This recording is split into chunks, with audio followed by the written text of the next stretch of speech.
Dr. Shirin, you specialise in intimate health and hormone therapy. How do hormonal changes in the body impact intimacy in a relationship? I mean, where do you start? So, we don't have a lot of time to delve into this. This is a huge topic. But what women don't realise, and people in general don't realise, is your hormones have a massive impact on who you are, how you feel, physically and emotionally.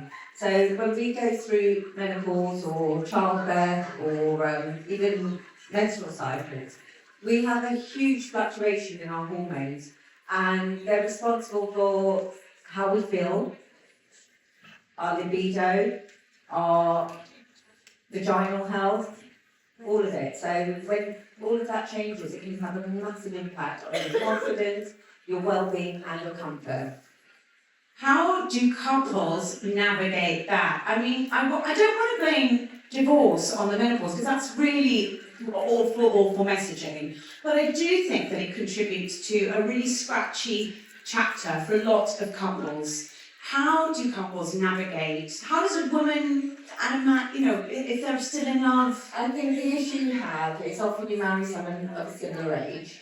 And what we don't realise is men also go through hormonal changes, and their changes are more gradual, so it's not the same impact that it has on women.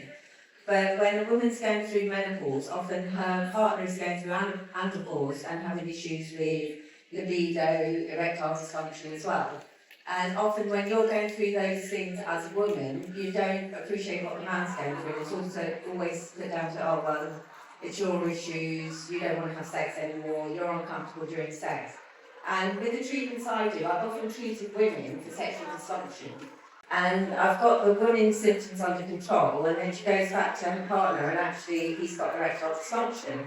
And this is a real issue because couples don't communicate, and that needs to be the basis of the relationship. So we need to be open with our partners about how we're feeling, what we're going through, what they're feeling, what they're going through as well.